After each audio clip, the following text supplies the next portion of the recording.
اس میں ہی اللہ تبارک تعالیٰ نے ارشاد فرمایا کہ ربک فکبر وثیابک فطہر،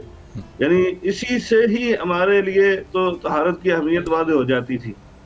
اور اسی طرح اللہ تبارک و تعالیٰ نے قرآن مجید میں سورۃ البقرہ میں یہ ارشاد فرمایا ان اللہ یحب التوابین ویحب المتطہرین، کہ اللہ تبارک و تعالیٰ جو ہے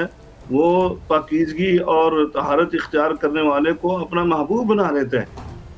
اور یقین جانے کہ آج ہم اس سے اتنا غافل ہو چکے ہیں،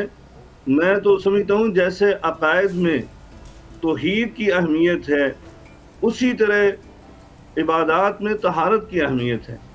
جس طرح عقائد کے لحاظ سے یعنی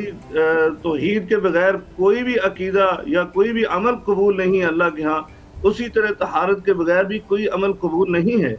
اسی لیے تو ہمیں یہ بتلا دیا گیا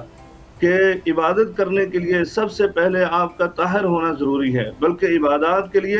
تو 3 چیزیں لازمی ہیں کہ انسان جسمانی طور پر اور لباس کے لحاظ سے اور جہاں پر وہ عبادت کرنا چاہتا ہے وہاں پر وہ جگہ بھی وہ پاک اور صاف ہونی چاہیے۔ یعنی اتنی اہمیت اس کی بیان کی گئی ہے طہارت کی کہ یعنی اسلام نے ہمیں یہ پابند کیا ہے، بلکہ نبی کریم صلی اللہ علیہ وسلم نے تو یہاں تک ارشاد فرمایا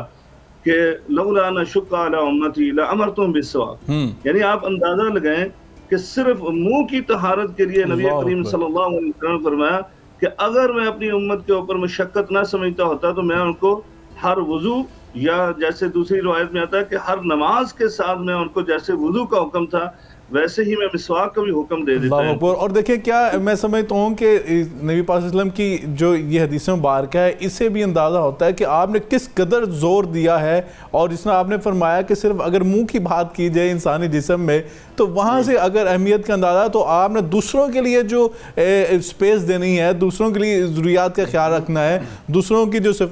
جو آپ کے ساتھ ان کے معاملات وابستہ ہیں اس کا خیال رکھنا ہے، اس کے حوالے سے بھی یقیناً آقا علیہ الصلوۃ والسلام نے کلیئر کٹ فرما دیا۔ علامہ سعید الرحمان صاحب یہ فرمائے کہ طہارت اور پاکیزگی یقیناً میں سمجھتا ہوں کہ ایک تہذیبی پہچان بھی ہوتی ہے اور ایک معاشرے کی پہچان بھی ہے۔ مسلمان معاشروں کی اگر پہچان کی بات کی جائے تو دین اسلام کی اگر بنیاد کی جائے تو وہ طہارت اور پاکیزگی کے اوپر نصف ایمان قرار دیا، لیکن آج مسلمان جو ہیں اس سبق کو کیوں بھلا بیٹھے ہیں؟ اگر ہم اپنے معاشرے کو دیکھتے ہیں یقیناً افسوس کی بات ہے کہ ہمیں افسوس کرنا پڑتا ہے کہ ہمارے معاشرے میں وہ صفائی ستھرائی نظر نہیں آتی، خاص طور پہ مسلمان معاشروں میں۔ تو کیا یہ دین اسلام سے دوری کی وجہ ہے یا ہماری تربیت میں کمی ہے؟ بسم اللہ الرحمن الرحیم۔ سب سے پہلے سیدنا ابراہیم علیہ السلام کو اگر آپ ان کی تعلیمات کے اوپر غور کریں گے تو قرآن کریم میں سورہ بقرہ میں جو فرمایا گیا نا ان طہر بیتی للطائفین والعاکفین والرکع السجود، حضرت ابراہیم علیہ السلام سے کہا گیا کہ آپ طواف کرنے والوں کے لیے یہاں پہ طواف کرنے والوں کے لیے، اعتکاف کرنے والوں کے لیے، رکوع سجود کرنے والوں کے لیے ان کو پاک کیجئے۔ اور میں سمجھتا ہوں کہ جب سیدنا ابراہیم علیہ السلام دعا کر رہے ہیں ربنا وبعث فیہم رسولا، اس کے اندر بھی وہ اللہ تعالیٰ سے جو مانگ رہے ہیں اللہ ایسا نبی ایسا پیغمبر بھیج جو وَيُزَكِّيهِمْ ان کا تزکیہ کرے۔ اور اسی طرح اللہ تعالیٰ نے بھی ارشاد فرمایا لَقَدْ مَنَّ اللَّهُ عَلَى الْمُؤْمِنِينَ إِذْ بَعَثَ فِيهِمْ رَسُولًا، اس کے اندر بھی تو اور یہ بھی فرمایا قَدْ أَفْلَحَ مَنْ تَزَكَّىٰ، یعنی یقیناً کامیاب وہی ہوا جس نے پاکیزگی اختیار کی۔ تو بات یہ جو پاکیزگی ہے اس کا تعلق عقائد کے ساتھ بھی ہے، اس کا تعلق اعمال کے ساتھ بھی ہے، یعنی شرک سے پاکیزگی عقائد کے اعتبار سے، پھر اس طرح اللہ تعالیٰ کے جو انبیاء اکرام جو ہیں، جو رسل اکرام ہیں علیہم السلام، ان کی جو تعلیمات ہیں، ان کی جو تعلیمات جو اس وقت بھی معاشرے کے اندر رائج جو رسومات تھیں ان تمام چیزوں سے پاکیزگی۔ پھر اس طرح آگے آپ اگر بڑھیں گے تو آپ کے افعال ہیں، آپ کے اعمال ہیں، تو اگر اللہ تعالیٰ صفائی رکھنے والوں کو، طہارت رکھنے والوں کو پسند کرتے ہیں اور حضور صلی اللہ علیہ وسلم کو یہ میسج اور پیغام دے رہے ہیں کہ آپ اللہ کی کبریائی بیان کیجئے، اور سب سے پہلے آپ اس کے ساتھ ساتھ صفائی کے اندر میں بات عرض کر رہا ہوں کہ سب سے پہلے عقائد کی صفائی کی جائے۔ حضور صلی اللہ علیہ وسلم کی تعلیمات اور دیگر تمام انبیاء کرام کی تعلیمات یہی تھی، انسانوں کو انسانوں کی بندگی سے نکال کر اللہ کے سامنے ان کو جھکا دیا جائے، اللہ کی بندگی کے اوپر لا کر انہیں کھڑا کیا جائے، عقائد کی پاکیزگی کی طرف انہیں متوجہ کیا جائے۔ روحانی پاکیزگی کے تقاضوں میں سے پہلا تقاضا ہے۔ اور اس کے ساتھ ساتھ جو ہے جسم جو اصل میں اسامہ صاحب بات یہ ہے کہ جو فطرت ہے نا، فطرت وہ طہارت کو پسند کرتی ہے، سبحان اللہ، پاکیزگی کو پسند کرتی ہے، اور دین اسلام ہے ہی دین اسلام جو ہے ہی دین فطرت، تو اس کے اندر جو پاکی ہے، پاکیزگی ہے، یقیناً وہ سب سے اہم چیز اور سب سے بیس اور بنیاد ہے۔ جب تک آپ اپنے عقیدے کے اعتبار سے پاک نہیں ہوں گے، آپ اپنے فعل کے اعتبار سے، آپ اپنے عمل کے اعتبار سے، اور یہ پھر آگے اگر آپ چلیں گے تو صرف یہ عبادات کی حد تک نہیں ہے، یہ اخلاقیات کے اندر بھی ہے، معاملات میں بھی ہے، معاشرے میں بھی ہے۔ اور دیکھیں معاشرے کے اندر جو ہے صفائی ستھرائی جو ہے صرف انسان، میں سمجھتا ہوں کہ جو منہ کی پاکیزگی کی بات بھی حافظ صاحب نے بھی فرمائی تھی، وہ یہی تھی نا کہ منہ آپ کا اپنے ساتھ اجاگ سے بستا ہے۔ جب آپ مجلس میں بیٹھے ہوتے ہیں، ایک محفل میں بیٹھے ہیں، 3-4 لوگ بیٹھے ہیں، تو آپ کے جو منہ کی اسمیل جو ہے وہ دوسروں کو جو ہے وہ افیکٹ بھی کر سکتی ہے، اور آپ کے لیے تو نقصان دہ ہے ہی ہے کہ جراثیم آپ کے اندر جاتے ہیں، لیکن دوسروں کے لیے بھی وہ افیکٹڈ ہوتی ہے۔ مفتی صاحب دیکھیے، دین اسلام نے تو بڑے واضح طور سے فرما دیا، اور آقا علیہ الصلوۃ والسلام نے تو ان کے ساتھ سخت ناپسندگی کا اظہار بھی فرمایا کہ جو لوگ جو ہیں راستے کی صفائی کا خیال نہیں رکھتے، لیکن ساتھ نصف ایمان بھی قرار دے دیا گیا۔ اللہ نے اپنی کبریائی کے ساتھ دوسرا جو حکم دیا کہ کبریائی کا اعلان کریں، تو ساتھ یہ بھی فرما دیا کہ اپنے لباس جو ہیں ان کا پاکیزہ کریں اور طہارت کا اہتمام کریں۔ لیکن ہمیں سمجھ آ رہی ہے کرونا کے اندر جا کے، ہم جو یہاں کے میڈیکل ٹیمز ان کے کہنے پہ تو ہم ہاتھ بھی دھوتے ہیں، ماسک بھی لگاتے ہیں، سینیٹائز بھی کرتے ہیں، اور اپنے لباس کا بھی خیال کرتے ہیں، لیکن جب اللہ اور اس کے رسول کی بات آتی ہے وہاں پہ ہم یقین کرنے کے لیے، ایمان لانے کے لیے تیار کیوں نہیں ہوتے؟ تو ایمان والوں کی نشانی ہے کہ وہ غیب پر ایمان لاتے ہیں، اللہ اور اس کے رسول کی تعلیمات پہ ایمان لانا یہ بھی اللہ اور رسول کی تعلیم نہیں ہے؟ آپ صاحب قبلہ بہت خوبصورت موضوع ہے، اور میں آغاز کرنا چاہتا ہوں قرآن پاک کی ایک آیت مبارکہ سے۔ مسجد قباء میں رہنے والوں کی اللہ نے ایک خوبی بیان فرمائی۔ اللہ فرماتا ہے کہ اللہ ان کو پسند فرماتا ہے۔ اس کی وجہ کیا تھی؟ سورہ توبہ میں اللہ رب العزت نے ارشاد فرمایا لمسجد اسس علی التقوی من اول یوم احق ان تقوم فیہ رجال یحبون ان یتطہروا واللہ یحب المطہرین۔ آیت نمبر 112 ہے۔ اللہ رب العزت فرماتا ہے اس مسجد میں آپ کھڑے ہونے کو پسند فرمائیں کہ جس کی بنیاد تقوی پر ہے۔ جی۔ اس کے بعد آگے فرمایا کہ اس میں ایسے لوگ ہیں جو طہارت اور پاکیزگی کو پسند کرتے ہیں۔ اب اگر میں اس کو کیٹاگرائز کر دوں تو دو چیزیں، ایک ہے طہارت اور دوسری ہے نظافت۔ طہارت، اس میں کوئی شک نہیں ہے، یہ بات انڈرسٹوڈ ہے کہ طہارت نصف ایمان ہے، الطہور شطر الایمان، مسلم شریف کے حدیث پاک ہے۔ اب شطر کیوں کہا گیا کہ یہ نصف ہے؟ کیوں نصف ہے؟ تب تک نماز نہیں پڑھ سکتے جب تک آپ کا جسم، آپ کا لباس، آپ کی جائے نماز جہاں پہ آپ نماز پڑھیں وہ پاک نہیں ہے۔ اس کے بعد یہ ہے ہماری جسمانی پاکیزگی، لیکن قرآن ہمیں کہتا ہے ان اللہ یحب التوابین، اللہ توبہ کرنے والوں کو پسند فرماتا ہے۔ کہ علامہ صاحب بھی فرما رہے تھے نا کہ باطن کی صفائی، اسلام اس بات پر زور دیتا ہے کہ توبہ تمہارے باطن کی صفائی ہے، اور یہ طہارت، وضو اور غسل یہ تمہارے ظاہر کی صفائی ہے۔ اب اس کو اگر اب تھوڑا سا ہم کیٹاگرائز کر دیں تو 4 طرح کی پاکیزگی اور طہارت ہے۔ ایک ہے انسانی اعضاء کی پاکیزگی، یعنی ہم نے اپنا جسم پاک کر لیا، لباس صاف کر لیا، جگہ صاف کر لی، ایک یہ پاکیزگی ہے۔ اور دوسری ہے انسان کے اعضاء کو گناہوں سے بچا کر پاک رکھا جائے، یعنی زبان کو جھوٹ سے بچایا جائے، چغل خوری سے بچایا جائے، غیبت سے بچایا جائے، جو ہے نا خود کو زنا سے بچایا جائے۔ اور تیسرے نمبر پر آتی ہے دل کی پاکیزگی، جی، ہمارے دل کے اندر حسد، بغض، کینہ یہ چیزیں نہ آئیں۔ اور چوتھے نمبر پر ہے کہ دل میں ما سوی اللہ کو نہ داخل ہونے دے، اللہ کے علاوہ کسی اور کی محبت کو نہ داخل ہونے دے۔ اور جب ہمارا باطن صاف ہو جائے گا، ہمارا ظاہر صاف ہو جائے گا، اب ہم اللہ کی بارگاہ میں کھڑے ہونے کے قابل ہوئے ہیں۔ سبحان اللہ۔ اب اس سے تھوڑا سا آگے بڑھتے ہیں اور اس بات پر غور کرتے ہیں کہ اسلام نے کتنی نفاست کے ساتھ ہمیں حکم دیا ہے کہ اپنے منہ کو صاف رکھنا ہے، لباس کو۔ اب یہ تھی طہارت۔ نظافت کیا ہے کہ لباس پر مٹی آ گئی، اسے جھاڑ دیں، یہ نظافت ہے۔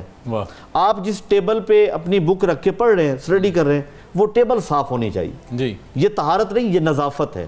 اور یہ نفیس مزاج لوگوں کے جو نصیب میں آتی ہے۔ اور ہم جب جو ہے نا وہ نظافت کی طرف جائیں گے، ہمارا معاشرہ صاف ہو جائے گا۔ آپ نے جس بات کی طرف اشارہ کیا کہ کووڈ 19 کے بعد دنیا نے یہ مان لیا کہ اسلام نے جو کہا نا کہ آپ ہاتھ دھونے کے بعد آگے بڑھیں، سبحان اللہ، کھانا کھانا ہے تو پہلے ہاتھ دھوئیں، وضو کرنے کے لیے آپ جا رہے ہیں تو پہلے ہاتھ دھوئیں. حالانکہ قرآن میں جب اعضائے وضو کو جو ہے نا وہ دھونے کا حکم دیا گیا، وہاں پہ ہاتھوں کو دوسرے نمبر پہ رکھا گیا. پہلے منہ ہے، پہلے چہرے کو دھوئیں، اس کے بعد یہ کہا گیا کہ ہاتھ دھوئیں. وہ تو بازوؤں کو دھونا ہے، ہاتھوں کو دھونا میرے نبی علیہ السلام کی سنت سے میں مل رہا ہے کہ قرآن کو پڑھ کر آقا علیہ السلام کی سنت. اور میں سمجھتا ہوں آپ کے احکامات جو ہیں 1450 سال بعد بھی، اور انشاءاللہ کہتی دنیا تک جو ہے، دنیا کے بعد بھی آقا کے احکامات جو ہیں وہ ہمارے لیے کتنے میں سمجھتا ہوں کہ پاکیزہ ہیں، کہ آج دنیا سے ہمیں سمجھ آ رہی ہے کہ جب آقا علیہ السلام نے فرمایا تھا کہ ہاتھ دھو کے کھانا کھانا ہے، تب تو شاید میڈیکل سائنس جو ہے ہم لوگ جو ہے وہ سمجھ نہیں پا رہے، لیکن آج کے دور میں کتنی بات سمجھ آ رہی ہے. اور دین اسلام تو ہر دور کے لیے ہے. پروفیسر صاحب یہ فرمائیں کہ دیکھیں اللہ رب العزت نے تاکیدی حکم دیا ہے گزرگاہوں کو، راستوں کو اور پبلک پلیسز کو صاف کرنے کا، یہ تاکیدی حکم ہے. لیکن آج کیا یہ ہم معاملہ دیکھ رہے ہیں کہ ہم اپنے گھر کی تو صفائی کرتے ہیں، کوڑا لا کے گھر کے دروازے پہ باہر لگا دیتے ہیں بازار کے اندر، اور اسی طرح ہی آپ دیکھتے ہیں پبلک پلیسز کے اوپر. تو افسوس کے ساتھ کہنا پڑتا ہے، ریلوے اسٹیشنز پہ چلے جائیں، ایئرپورٹس پہ دیکھ لیں، یہ بسز کے جو اڈے ہیں ان کے اوپر دیکھ لیں، بس سٹینڈ کے اوپر، وہاں پہ آپ کو پاکیزگی نظر نہیں آئے گی. گھر سے تو ہم بڑا اچھا لباس پہن کے آئیں گے، صاف ستھرا لٹھے کا کاٹن کا مایا لگا کے، لیکن وہاں پہ آ کے آپ دیکھتے ہیں کہ پان کی پیک بھی آپ کو نظر آتی ہے. اگر آپ نے سگریٹ کی ڈبی نکالی وہ وہاں پھینک رہے ہیں، ریپر وہاں پھینک رہے ہیں، پبلک پلیسز پہ سیر کرنے جا رہے ہیں. تو کیا یہ تاکیدی حکم ہونے کے بعد بھی یہ کیوں ہمیں تربیت کی کمی نظر آ رہی ہے کہ ہم صفائی کا خیال کیوں نہیں کر پا رہے معاشرتی طور پر؟ جی بہت ہی اچھا آپ نے سوال اٹھایا. یقین جانے میں نے پہلے بھی اپنی گفتگو کے اندر آغاز میں ہی یہ بات کہی کہ جتنی تاکید اسلام نے ہمیں طہارت اور نظافت کے حوالے سے کی ہے، تو یقین جانے اس لحاظ سے تو ہمارا یعنی گھر بار جو ہے وہ تو ہے ہی ہے، ہمارے رستے، ہمارے بازار، ہماری ہر جگہ جو پبلک جگہ ہوتی ہے تو وہ صاف ستھری ہونی چاہیے تھی، وہ تو ایسے شیشے کی طرح چمکنی چاہیے تھی. میں آپ کے سامنے حدیث بیان کرتا ہوں. اصل میں بنیادی وجہ یہی ہے، جیسے آپ نے کہا تربیت کا فقدان ہے، ظاہری بات ہے تعلیمات کا بھی فقدان ہے. ہمیں تو قرآن و حدیث سے ہم دور ہو چکے ہیں، ہمیں پتہ ہی نہیں ہے کہ ہمارے دین اسلام نے طہارت اور نظافت کے حوالے سے ہمیں کیا سبق اور درس دیا ہے. نبی کریم صلی اللہ علیہ وسلم کی مجلس لگی ہوئی تھی اور ایک صحابی رسول آپ کے پاس تشریف لائے اس مجلس میں، تو صرف ان کے چہرے پر گرد و غبار پڑا ہوا تھا اور بال بکھرے ہوئے تھے. تو نبی کریم صلی اللہ علیہ وسلم نے ان کو دیکھ کر ناگواری کا اظہار کیا اور آپ نے سب کو مخاطب کر کے کہا کہ کیا ہے ایسے لوگوں کو کہ جو اپنے صفائی اور ستھرائی کا لحاظ نہیں کرتے اور اپنے پراگندہ بالوں کو چھوڑ دیتے ہیں اور گرد و غبار ان کے اوپر پڑا ہوتا ہے. کیا ان کے پاس کنگھا نہیں ہے کہ وہ اپنے بالوں کو سنوار کر آئیں اور اپنے بالوں کو تیل شیل لگا کر آئیں؟ تو وہ صحابی رسول فوراً گئے واپس اور نہا دھو کر اور کنگھی شنگھی کر کے آئے. تو نبی پاک صلی اللہ علیہ وسلم نے پھر ان کی تعریف کی. اور میں اصل میں آپ کے سامنے صحیح مسند احمد کی ایک صحیح حدیث جو سلسلہ صحیحہ میں بھی شیخ البانی رحمہ اللہ تعالیٰ نے ذکر کی ہے، اتنی اہم ہے کہ آپ اندازہ لگائیں کہ جو پبلک مقامات کے اوپر جو ہے وہ غلاظت کا یا گندگی کا سبب بنتے ہیں، ان لوگوں کو ہوش کے ناخن لینا چاہیے کہ وہ جہاں پر آپ نے بتایا تھا ایمان کی شاخوں کے یعنی اندر اللہ تبارک نبی کریم صلی اللہ علیہ وسلم نے ہمیں صفائی ستھرائی کے لحاظ سے اس کا ذکر کیا ہے کہ یہ بھی ایمان کی شاخوں میں سے ایک شاخ ہے. وہاں پر نبی کریم صلی اللہ علیہ وسلم نے ایک بندے کا ذکر کیا اور یہ ارشاد فرمایا کہ میں نے ایک نوجوان کو جنت کے اندر جنتی نعمتوں سے لطف اندوز ہوتے ہوئے دیکھا اور سیر و تفریح کرتے ہوئے دیکھا. اور کس وجہ سے؟ نبی کریم صلی اللہ علیہ وسلم نے فرمایا صرف اس بنا پر کہ اس نے راستے کے ایک رکاوٹ کو ختم کیا تھا. یعنی صرف ایک درخت تھا اور اس کی شاخیں بکھری ہوئی تھیں اور لوگوں کے لیے وہ مشکل پیش آ رہی تھی وہاں سے گزرنے کے لیے. وہ گر گیا اور اس نے ایک آلہ پکڑا اور آ کر اس درخت کی شاخیں کاٹ دیں. تو نبی کریم صلی اللہ علیہ وسلم فرمایا صرف اس نے اس رستے کی صفائی کی ہے تو اللہ تبارک تعالیٰ نے اس صفائی کی وجہ سے اس کو جنت کا مالک اور وارث بنا دیا. اللہ اکبر. یہ آپ اندازہ لگائیں. اسی طرح اس کے برعکس آپ دیکھیں نبی کریم صلی اللہ علیہ وسلم کے بارے میں کہ آپ ایک قبرستان سے گزرے جیسے حدیث کے الفاظ ہیں کہ مرہ رسول اللہ صلی اللہ علیہ وسلم بقبرین، نبی پاک صلی اللہ علیہ وسلم 2 قبروں کے پاس سے گزرے تو وہاں پر عذاب ہو رہا تھا. نبی پاک نے خود ارشاد فرمایا انہما یعذبان، یعنی یہ ان دونوں کو عذاب دیا جا رہا ہے. اور پھر آپ نے خود ارشاد فرمایا لا یعذبان فی کبیر، کسی بڑے گناہ کی وجہ سے ان کو عذاب نہیں دیا جا رہا، بلکہ ان میں سے ایک بندہ تو ایسا تھا کہ جو معاشرے کے اندر اپنی زبان کے ساتھ وہ غلاظت کو پھیلاتا تھا، یعنی وہ غیبت اور چغلی کرتا تھا. اور دوسرا بندہ جو تھا وہ صرف یہ کام کر رہا تھا کہ وہ اپنے پیشاب سے نہیں بچ رہا تھا، یعنی وہ طہارت کا خیال نہیں رکھ رہا تھا. یعنی آپ نے بڑی خوبصورت شاہ صاحب بات بیان فرمائی کہ دونوں چیزیں جو ہے، ایک زبان سے غلاظت پھیلانا، اس کی زبان کی طہارت بھی بڑی ضروری ہے، اور اس کے ساتھ جسمانی طہارت کا اپنے بڑا خوبصورت نقشہ کھینچا. یقیناً ناظرین کرام، آج ہم میں یہ دونوں بیماریاں پھیل چکی ہیں. ہم زبان سے بھی دوسروں کے اوپر اپنا کیچڑ اچھالنے کی کوشش کرتے ہیں، اور اس کے ساتھ ساتھ ہم سچی بات ہے کہ اپنے لباس کے کسی کو کہا جائے نماز پڑھیں، وہ کہتا ہے جی میرا لباس پاک نہیں. وہ کیسا مسلمان ہے کہ جس کا لباس ہی پاک نہیں ہے، اور اس کو جو وہی اللہ کے رسول پر دوسری نازل ہو رہی ہے وہ لباس کی پاکیزگی کی ہے، تو یہ کیسا مسلمان ہے جسے کہا جائے نماز پڑھوں کہ جی میرا لباس پاک نہیں ہے. ہمیں سچی بات ہے اپنے گریبانوں میں جاگنا ہوگا، اپنی اصلاح کرنی ہوگی. ناظرین کرام، یہاں پہ ٹائم ہو شارٹ بریک کا. بریک کے بعد آ کے علماء اکرام سے مزید سیکھنے کی کوشش کرتے ہیں.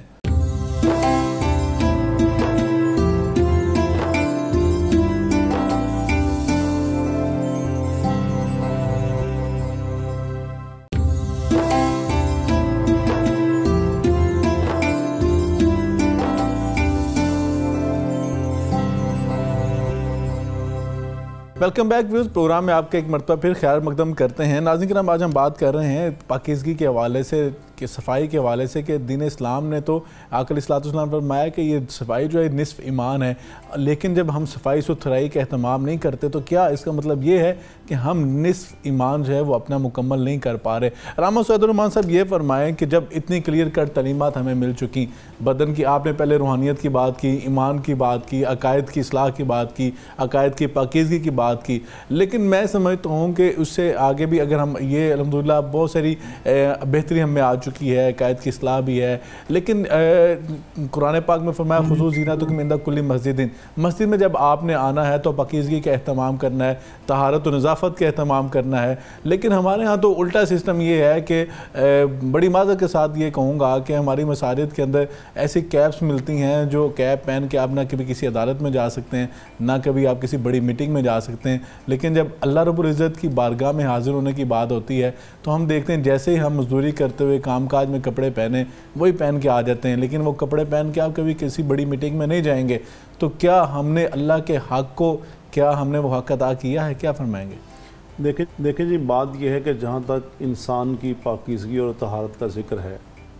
بالکل حضور صلی اللہ علیہ وسلم کی تعلیمات واضح ہیں. اگر حضور صلی اللہ علیہ وسلم نے اس کے اوپر عذاب قبر جیسے ابھی بیان ہو رہا تھا جی، اور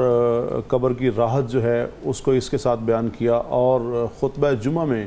حضور صلی اللہ علیہ وسلم نے غسل کو اگر واجب قرار دے دیا کہ تم نے غسل کر کے آنا ہے، تو یہ تعلیمات جو ہیں وہ بالکل واضح ہیں. ہمیں جسمانی، روحانی، ہر طرح کی صفائی کا اہتمام کرنا ہے، خیال کرنا ہے، فطرت سے پسند کرتی ہے. اور دوسری جو بات ہے پبلک پلیس کی، اس میں میں سمجھتا ہوں، میں آپ کو ایک چھوٹی سی بات عرض کرتا ہوں. 2023 کی بات ہے، ہم دبئی میں تھے تو ایک گاڑی میں جا رہے تھے تو ہم نے کافی لی، اور ہمارے ایک دوست نے وہ جناب ونڈو سے اسے جب وہ باہر پھینک دیا تو ڈرائیور نے فوراً گاڑی کو کھڑا کیا وہاں پہ، اور فوراً سائڈ پہ جا کے اس نے اس کپ کو اٹھا کے کہا کہ اس کو اندر رکھو، اللہ کا واسطہ میرا چلان ہو جائے گا، اس کے اوپر اتنے 500 درہم یا کتنا اس نے بتایا کہ 20-25 ہزار 40 ہزار اس کے اوپر جرمانہ آ جائے گا، فائن ہوگا. تو میں سمجھتا ہوں کہ پاکستان کے جو آپ کہہ رہے ہیں کہ ہمارے جو پبلک پلیس ہیں، روڈز ہیں، یا جتنی بھی ایسی جگہ ہیں ان پر صفائی، تفریح گاہیں ہیں، سیر گاہیں ہیں، اب جاتے ہیں. ابھی دیکھ لیں ابھی ویکیشنز آئیں گی، چھٹیاں گرمیوں کی، آپ دیکھیں لوگ رخ کرتے ہیں، جانا چاہیے، لیکن وہاں پہ جا کے کیا کرتے ہیں؟ جو قدرتی حسن ہے اس کو ہم اپنے ہاتھوں سے تباہ کرتے ہیں. اچھا، اس میں آپ اسامہ بھائی آپ اس کے خود اس کے گواہ ہیں. آپ دیکھیں کہ حرمین شریفین میں جب رمضان شریف میں افطاری ہوتی ہے تو آپ دیکھیں کتنا بڑا دسترخوان ہوتا ہے، لیکن اور کتنی تیزی کے ساتھ اس کو وہ وہاں سے جو کچرا ہے وہ اٹھا لیتے ہیں. کبھی آپ نے نہیں دیکھا ہوگا کہ وہاں پہ 5-7 کی گٹلی نظر نہیں آتی، کوئی چیز نظر نہیں آتی.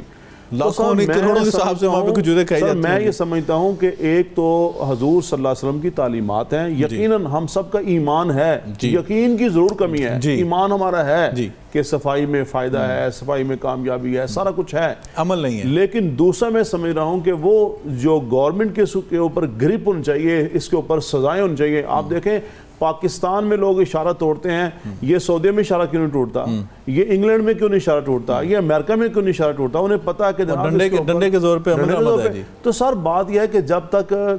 پہلے تو قانون نہیں ہے, اگر کہیں قانون ہے بھی تو امپلیمنٹیشن نہیں ہے, تو میں سمجھتا ہوں کہ اس کے اوپر جناب قوانین مرتب کیے جائیں, امپلیمنٹیشن کی جائے, اس کے اوپر سزائیں رام صاحب قوانین موجود ہیں. بات یہ ہے کہ عمل درآمد کی ہم جو ہے یہاں پہ شعور نہیں ہے. اگر یہ شعور آ جاتا ہے, ڈنڈے کے زور پہ شعور آتا ہے, اگر آپ کو وہاں پہ جا کے پتا ہے کہ 500 دنم جو ہے آپ نے بننے. سر اسامہ بھائی میں آپ کو عرض کرتا ہوں کہ آپ میڈیا کے اوپر 100 تقریر آپ سپیچ کر لیں, آپ ممبر و محراب سے بیان کر دیں, لیکن اگر آپ قانون بنا دینا اور اس کے اوپر صرف 2 4 5 7 لوگوں کو آپ پکڑ لیں, سزا دے دیں, تو لوگ خود بخود. بالکل صحیح ہے. یقیناً جب آپ ڈنڈے کے دور پہ عمل درآمد کرائیں گے تو یقیناً چینج آئے گا. مفتی صاحب یہ فرمایا نا کہ ماحولیاتی آلودگی کی بات اگر کی جائے تو یہ انوائرمنٹل چینج جو آ رہا ہے بہت زیادہ, کلائمیٹ چینج جس کی بات کی جاتی ہے, تو یہ اس کے اندر بہت بڑا عمل دخل جو ہمارا اپنا ہے کہ گورنمنٹس کو چلان کرنے پڑتے ہیں کہ آپ نے جو ہے یہ جو بھٹے ہیں جو آپ نے جہاں پہ برکس بن رہی ہیں, اینٹیں بن رہی ہیں, وہ آپ کو بند کرنے پڑتے ہیں کہ سموک پیدا ہو رہی ہے. یہ میں سمجھتا ہوں کہ وہ قرآن پاک کی جو آیت ہے ظہر الفساد فی البر والبحر بما کسبت ایدی الناس, یہ فساد ہم اپنے ہاتھ سے کرتے ہیں کہ ہم صفائی ستھرائی کا خیال نہیں کرتے. آپ دیکھیں آج ہماری جو ندی نالیاں ہیں, جو ہمارا نہری سسٹم ہے, خوبصورت نہری سسٹم پاکستان کے پاس, لیکن گرد و غبار سے بھرا ہوا, سارے جو فضلے ہیں, جو فیکٹریوں کے جو مادے ہیں, سارے ہم نے اس کے اندر ڈالے ہوئے ہیں, اور پانی جو ہمارا جسے ہم بورنگ کا پانی کہتے ہیں شاید ہی کہیں صحیح ملا ہو, سیوریج کا پانی سے مکس ہو چکا ہے. تو ماحولیاتی آلودگی جو ہے اسلام نے اس کی بڑی, میں سمجھتا ہوں کہ اس کی بھی تاکید فرمائی ہے. کیا کہیں گے؟ ماحول جتنا صاف اور شفاف ہوگا ہماری صحت اتنی بہتر ہوگی, ہمارا معاشرہ اتنا خوبصورت ہوگا, صحت مند معاشرہ. اور نبی کریم صلی اللہ علیہ وسلم کی تعلیمات اتنی واضح ہیں کیونکہ اسلام دین فطرت ہے, ایک ایک چیز کو نبی کریم صلی اللہ علیہ وسلم نے الگ الگ کر کے بیان فرمایا.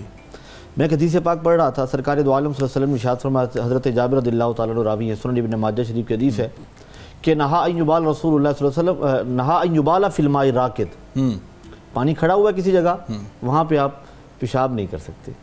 کیوں کہ وہاں پہ جانور آ کے پانی پیئیں گے, لوگوں کو وہاں سے پانی اگر ضرورت ہے, وہ پانی آلودہ ہو جائے گا. آج ہم نے کیا کیا کہ سیوریج کو ہم نے زمین میں ڈال دی ہے, جس کی وجہ سے بورنگ کا پانی آلودہ ہو گیا ہے, پینے کے لیے ہمیں پانی میسر نہیں. دیکھ لیں پاکستان کی میکسیمم جو پاپولیشن ہے وہ ہیپیٹائٹس کے شکار اسی وجہ سے ہے کہ ہمیں صاف پانی نہیں میسر آ رہا. اچھا, اس کے بعد نبی کریم صلی اللہ علیہ وسلم نے ارشاد فرمایا تھے, معاذ ابن جبل راوی ہے,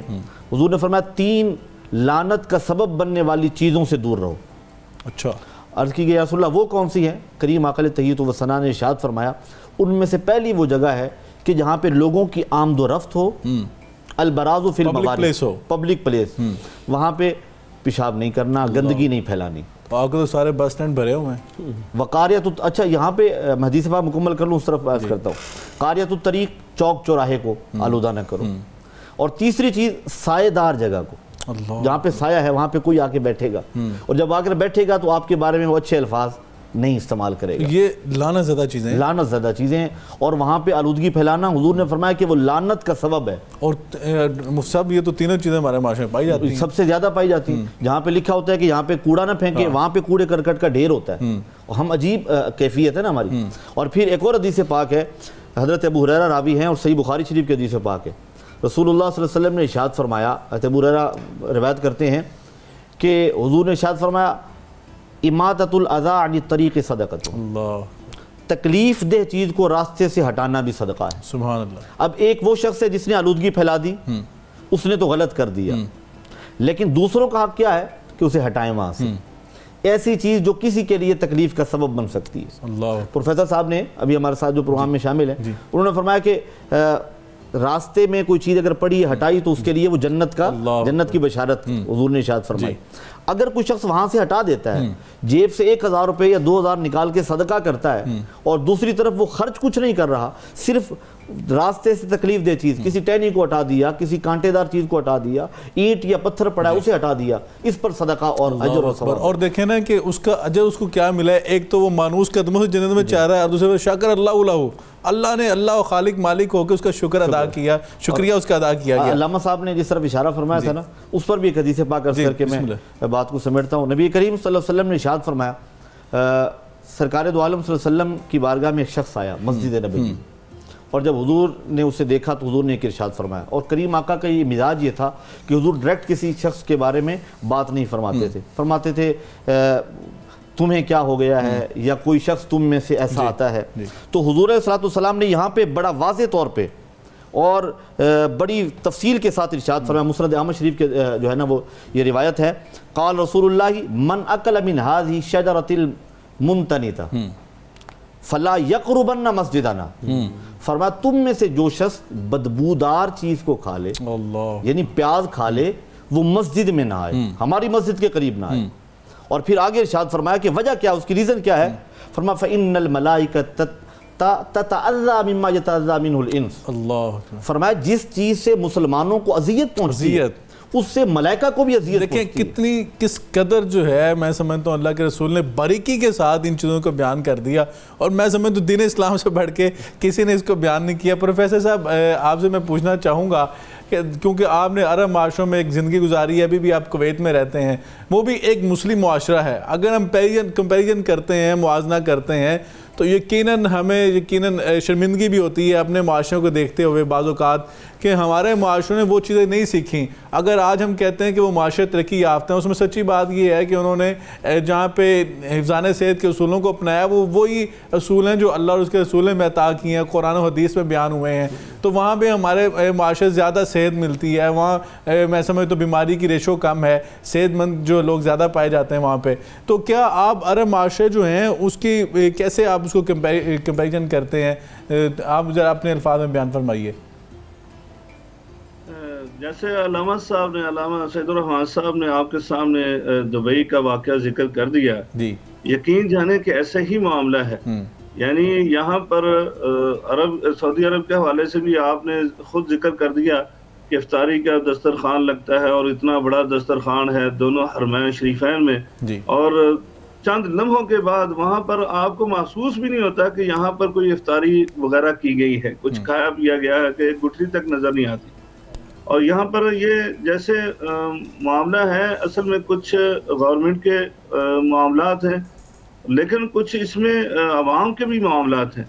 ہمیں خود سے بھی اپنی اپنی صفائی کا خیال رکھنا چاہیے نا۔ تو یہاں پر میں نے دیکھا ہے مساجد کے اندر خصوصی طور پر یقین جانے کتنا اہتمام کیا جاتا ہے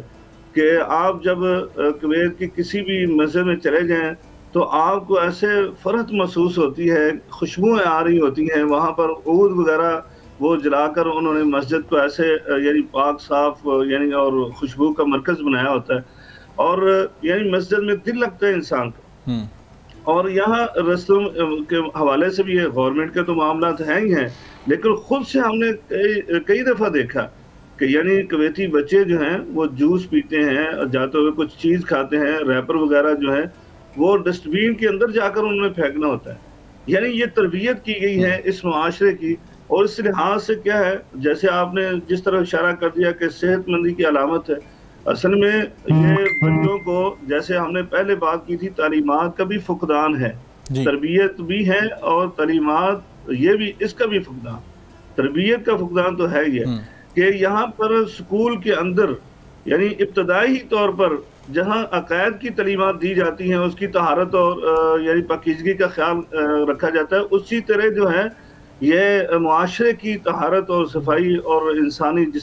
جسمانی طور پر بھی اور معاشرتی طور پر بھی صفائی کا بہت زیادہ زور دیا جاتا ہے، جس کی وجہ سے آج یہ معاشرے جو ہیں اس لحاظ سے وہ صحت مند زندگی جو ہے وہ گزار رہے ہیں۔ بالکل صحیح ہے۔ لیکن صلی اللہ علیہ وسلم کی ایک حدیث سننے کہ نبی پاک صلی اللہ علیہ وسلم تو یہاں تک کہا، جیسے ہی انسان صبح اٹھتا ہے اور وہ وضو کرنے کے لیے جاتا ہے، تو آج کل تو ہمارے ہاں خیر ٹوٹیاں لگی ہوئی ہیں، شاور لگے ہوئے ہیں، اس وقت تو برتن میں پانی ہوتا تھا، نبی پاک صلی اللہ علیہ وسلم نے سختی سے منع کیا، کہا کہ تم میں سے کوئی بھی آدمی اس وقت تک اپنا ہاتھ پانی کے اندر یعنی صفائی ستھرائی کا جو مرکز ہے وہ پانی کے اندر نہ ڈالے جب تک وہ اپنے ہاتھوں کو باہر برتن سے دھو نہ لے.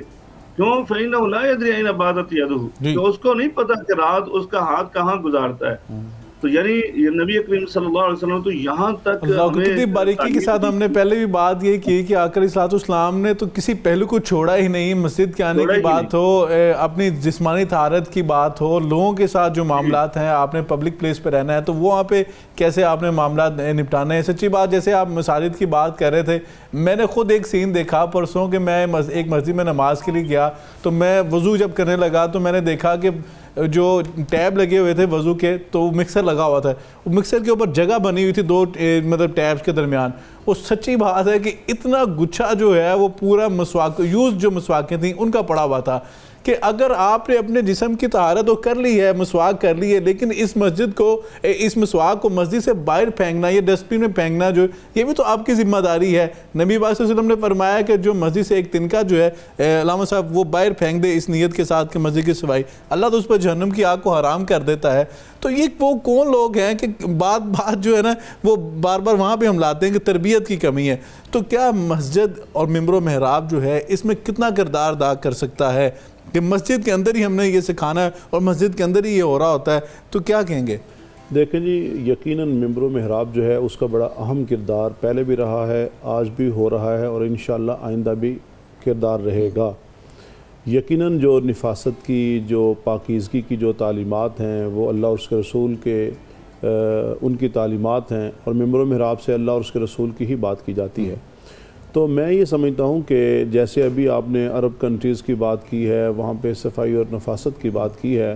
وہ یقیناً تربیت بھی کرتے ہیں اور تربیت کے ساتھ ساتھ وہاں پہ قوانین ہیں، امپلیمنٹیشن ہے. اور یہاں پہ ہر چیز میں ہم دیکھ رہے ہیں کہ ہر چیز میں کمی ہے، تربیت کے اندر بھی کمی ہے، قوانین کے اندر بھی کمی ہے، ہر طرف ہمیں کمی. اور میں سمجھتا ہوں سب سے پہلے ہماری ایک تو ہماری سمات ہے، ہماری بصارت، ہماری نظر ہے. میں سمجھتا ہوں ہمارا جو قول و فعل ہے اس میں پاکیزگی، ہماری سوچ اور فکر جب تک یہ پاک نہیں ہو جاتی، ہماری سوچ میں اگر پاکیزگی نہیں آتی تو یہ کچھ بھی نہیں ہو سکتا. ہمیں اپنی سوچوں کو پاک رکھنا ہے، ہمیں اپنے تفکرات کو پاک رکھنا ہے. جب ہم یہ سمجھیں گے کہ یہ اللہ کا حکم ہے، یہ رسول اللہ صلی اللہ علیہ وسلم کی تعلیمات ہیں اور یہ جو ہماری سٹیٹ ہے، یہ فلاحی ریاست ہے نا، کس قدر اہمیت کی ضرورت ہے. جب ہماری سٹیٹ اس کی طرف توجہ دے گی تو یقیناً پھر میرا خیال ہے اس میں بہتری آئے گی. تو میں سمجھتا ہوں کہ تربیت کے ساتھ ساتھ دوسری چیز بھی ہونی چاہیے. تربیت کے ساتھ ساتھ قانون کی بالادستی ہونی چاہیے. جب تک وہ نہیں ہوتا تو پھر کچھ نہیں ہوتا. عدالتوں کے بارے میں تو یہی کچھ پڑا ہوا نا. یہاں پہ آپ دیکھیں مساجد کی آپ نے بات کی ہے، سر پاکستان کی اور دیگر جو مساجد ہیں اس میں یہی فرق ہے. یہاں پر ابھی آپ نے وہ بات کی کہ جناب وہاں پہ ٹوپیاں شوپیاں پڑی ہوتی ہیں اور ان میں صفائی نہیں ہوتی. یہاں پہ اصل میں ہمارے ایک مسلکی ایک تشدد بھی ہے اور یہ والی جو چیزیں ہیں یہ بھی جب اس سے اٹیچ ہوتی ہیں تو پھر بہت ساری ایسی برائیاں جو آپ نے بات میں فرمائی نا، یقیناً ہم قرآن پاک نے فرمایا نا ما قدر اللہ کا قدر ہی، ہم نے اللہ کی قدر کو پہچانا ہی نہیں. تو اس کی پہچان کے لیے ضروری جب بندے کو پتا ہو کہ میں کس بارگاہ میں کھڑا ہونے لگا ہوں، کس ہستی کے سامنے کھڑا ہونے لگا ہوں. تو یقیناً بخاری صاحب فرما رہے تھے کویت کی مساجد کی، عرب کی مساجد کی بات کہ وہاں پہ اونٹ چلا دی جاتی ہے، نماز سے پہلے خوبصورتی مسجد کی مزین کیا جاتا ہے. ایک بات میں ساتھ ایڈ کروں گا، اسلام کی تعلیمات یہ ہیں کہ بیت اللہ سے لے کر بیت الخلاء تک صفائی کا اہتمام، اللہ اکبر، اپنے گھروں تک صفائی کا اہتمام، ہر جگہ پہ صفائی کا اہتمام. اپنے جسم کا دیکھیں نا، اپنے جسم کی طہارت جو ہے، پاکیزگی جو ہے، ہر جو عمل جو ہے اسلام نے سکھایا. وہ انسان جو ہے وہ زندگی کے جو دوسرے دنیاوی معاملات ہیں اس میں بھی فرمایا کھانا کھانا تو انسان اپنے لیے کھا رہا ہے، اس میں بھی ہاتھ دھونے ہیں. آپ نے لوگوں کو ملنا ہے، اپنے لیے آپ لباس پہنے، اس بھی پاکیزگی کی بات کی گئی. مجھ سے اب یہ دیکھیے کہ اگر ہم عرب معاشروں کی بات کرتے ہیں لیکن اگر ہم غیر مسلم معاشروں کی بات بھی کریں، جیپنیز کی اگر ہم تربیت کی بات، جسے ہم بار بار تربیت کے اوپر آ رہے ہیں، تربیت کیسے کی جائے، وہاں پہ تو جو اسکول کے کلاس روم ہیں، اسکول کے واش روم ہیں، وہ منٹی سری کے بچے صاف کریں، پرائمری لیول کے بچے صاف کریں. تو جب وہ آپ بچپن سے ان کو صفائی اور ستھرائی سکھا رہے ہیں تو کیسے ہو سکتا ہے کہ کہا جاتا ہے جاپان کے جو سیوریج کی جو لائنز ہیں اس کے اندر بھی آپ کو مچھلیاں چلتی پھرتی نظر آتی ہیں، تو یہ مسلم معاشروں میں نہیں ہو سکتا؟ بالکل ہو سکتا ہے. اور ایک چیز میں عرض کرنا چاہوں گا کہ اسلام نے دو طرح کی طہارت پہ زور دیا ہے، نجاست حقیقی اور نجاست حکمی، دونوں سے طہارت۔ ٹھیک۔ غیر مسلم معاشروں میں اور جو ہمارے ڈیولپ جو ہے نا وہ کنٹریز ہیں، ان میں یہ ہے کہ وہاں پہ نجاست حقیقیہ سے تو انہوں نے جو ہے نا طہارت کا پورا اہتمام کیا، یعنی ان کا ماحول بہت صاف ستھرا ہے، ان کے ماحول میں گندگی آلودگی نہیں نظر آئے گی، واش روم صاف ہیں، پبلک پلیسز صاف ہیں، وہاں پہ کوڑا کرکٹ کوئی نہیں پھینک سکتا۔ لیکن حقیقی طور پہ تو پاک وہی ہے جو ایمان والا ہے، جس کا باطن پاک ہے، اس میں تو کچھ شک جو وضو اور غسل سے خود کو پاک کرتا ہے۔ دوسری طرف آ جائیں، کمی یہ ہے کہ ہم نے سمجھا کہ وضو کر کے ہم عہدہ برا ہو گئے اپنی ذمہ داری سے، ہم لباس صاف رکھ کے ہماری ذمہ داری پوری ہو گئی، ہم نے اپنا روم صاف کر لیا تو ہماری ذمہ داری پوری ہو گئی ہے، ہم نے ونڈو کھولنی ہے اور کچرے کو باہر پھینک دینا ہے۔ نہیں، یہ نہیں تھا۔ اصل میں یہ ہے کہ جیسے گھر صاف کرنا ہے ویسے اپنی گلی کو بھی صاف رکھنا ہے، ویسے اپنے محلے کو بھی صاف رکھنا ہے، ویسے اپنی گاڑی کو بھی صاف رکھنا ہے۔ نفاست نظر آئے گی، جتنی نظافت ہوگی آپ اتنے نفیس مزاج نظر آئیں گے، اور جتنے آپ نفیس مزاج ہوں گے اتنے لوگ آپ کے قریب آئیں گے۔ اللہ اکبر، جب احساس آپ کریں گے دوسرے کا، اس چیز کا جب احساس بندے میں پیدا ہو جائے گا، اب آپ گاڑی لے کر جا رہے ہیں تو آپ اس کی ٹیوننگ وقت پہ کروائیں، اس میں سے اگر دھواں ایسا نکل رہا ہے تو وہ بھی ماحولیاتی آلودگی پیدا کر رہا ہے۔ یعنی ہماری ہر اعتبار سے ذمہ داری ہے، ہماری سواری، ہمارا گھر، ہماری گلی، ہمارا محلہ، ہمارا صوبہ، ہمارا وطن، یہ جتنا صاف اور اجلا ہوگا ہم قوموں میں اتنے مہذب نظر آئیں، بالکل ٹھیک ہے، لوگ ہماری طرف جو ہے نا وہ متوجہ ہوں گے۔ ہم نے صرف جسم اور لباس کو صاف رکھا ہے، کاش ہم اپنے معاشرے کو صاف کرتے۔ بڑی خوبصورت بات۔ میں ناظرین کرام اب شکریہ ادا کروں گا اپنے پینل کا، بخاری صاحب کا، اور اسی طرح علامہ سید الرحمان صاحب کا، مفتی شہباز احمد سیفی صاحب کا، اور اس کے ساتھ ساتھ ناظرین کرام سچی بات ہے، اگر بات کی جائے تو دین اسلام کی تعلیمات کا نچوڑ ہی پاکیزگی ہے، طہارت ہے، اور اگر ہم بات کریں اپنی تو اپنے معاشروں کی اس کو بہتر کیا جا سکتا ہے، وہ اسی طرح کیا جا سکتا ہے جس میں ہم نے بات کی کووڈ-19 میں اگر ہم نے اہتمام کیا ہے تو وہ اہتمام اس لیے کیا تھا کہ ہم بچ سکیں بیماریوں سے۔ تو جب ہم یہ چیزیں سوچیں کہ یہ ہم بیماریوں سے تو بچ رہے ہیں، لیکن اگر اللہ اور اس کے رسول کی تعلیمات کا ساتھ رکھ لیا جائے کہ اللہ اور اس کے رسول کا حکم ہے تو ہم بیماریوں سے تو بچیں گے لیکن ثواب بھی ساتھ ساتھ ملتا جائے گا، کیونکہ یہ اللہ اور اس کے رسول کا جب انسان اطاعت کرتا ہے ثواب بھی ملتا ہے اور آپ کو اپنا ساتھ فائدہ بھی ملتا ہے۔ تو اس لیے میں یہ گزارش کرنا چاہوں گا کہ اپنا بھی خیال رکھیں، اپنے ماحول کا خیال رکھیں۔ یقیناً جو میں سمجھتا ہوں کہ معاشرے ان چیزوں کا خیال رکھتے ہیں وہ معاشرے ترقی یافتہ بھی ہوتے ہیں، تہذیب ان کی پہچان ہوتی ہے۔ آج ہم ٹریول جب کرنا چاہتے ہیں تو ہم سب سے پہلے دیکھتے ہیں کون سے کنٹریز جو ہیں صاف ہیں، کہاں پہ جو ہے آپ کو پاکیزگی ملتی ہے، کہاں پہ صفائی و ستھرائی ملتی ہے، ہمارا دل کرتا ہے وہاں پہ جائیں۔ تو یقیناً جب آپ کے پاس آپ کے وطن عزیز میں یا آپ کے میں سمجھتا ہوں کہ ملک کے اندر لوگ باہر سے آتے ہیں تو انہیں یہاں سے اچھا امپریشن جانا چاہیے کہ یہ قوم جو ہے یہ اللہ اور اس کے رسول کی تعلیمات کو سمجھتے ہوئے اپنے معاملات کو صاف ستھرا رکھتے ہیں۔ ناظرین کرام، اللہ سے دعا ہے کہ اللہ ہمیں اپنی اصلاح کی توفیق عطا فرما دے۔ ایسا نہ ہو کہ ہم جو مفتی صاحب نے بات بیان فرمائی کہ آقا نے جو فرمایا کہ 3 چیزیں جو ہیں لعنت کا موجب بنتی ہیں، لعنت کا باعث بنتی ہیں، وہ یہی ہیں